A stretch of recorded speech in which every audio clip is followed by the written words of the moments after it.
Well, hello everybody.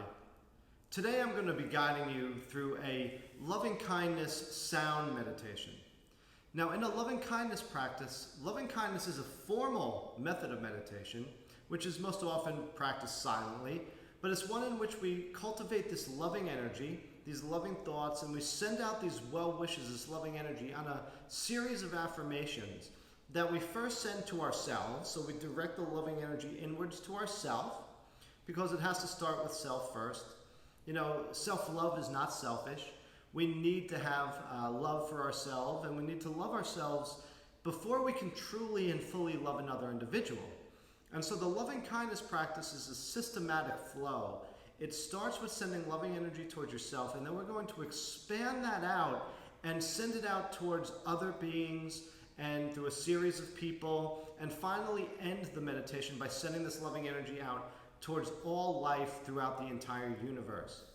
Now, there's nothing you will need to know specifically about the loving kindness method, because I will be guiding the entire practice as I'm playing the bowls.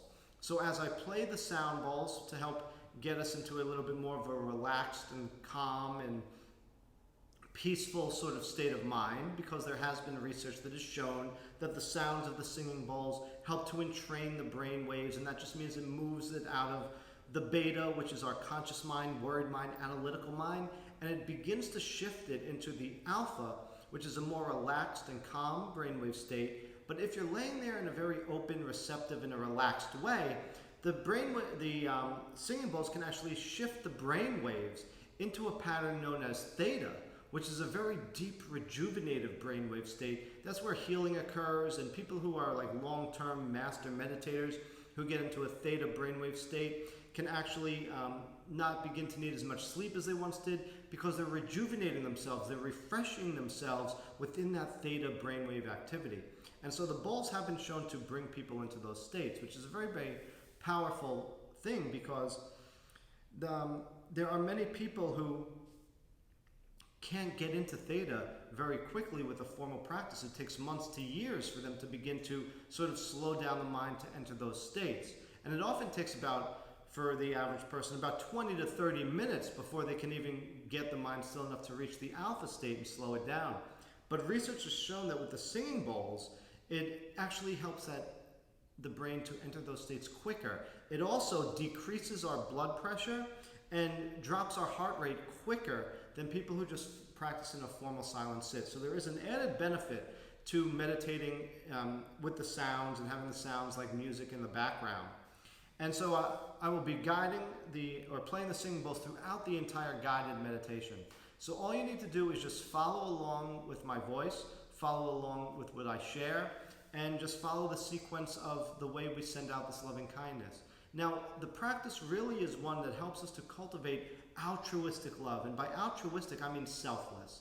A love that is meant to be shared with all people. And that really is the great teaching that has been really taught by every wisdom figure or enlightened being that has ever walked this earth. I'm sure many of you have heard Jesus's final wish and commandment, which was to love everyone, love one another.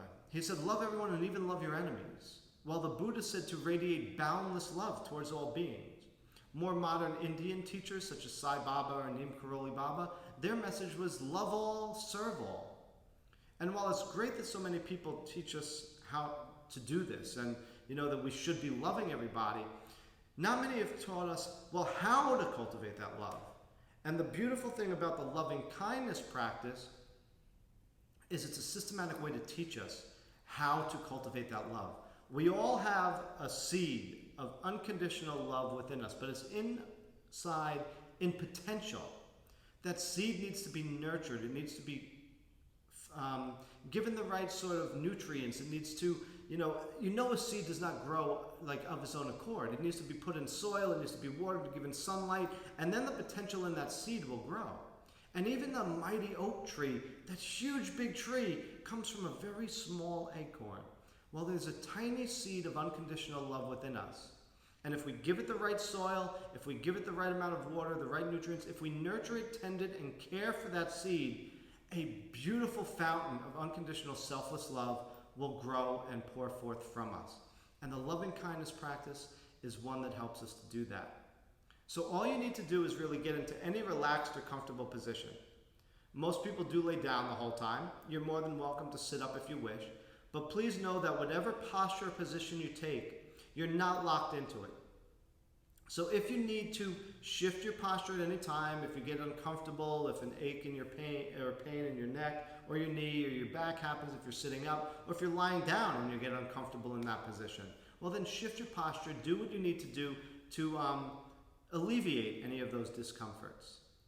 And then just continue on with the practice. Because if we're fighting with any aches and pains, we'll never truly get into a meditative state.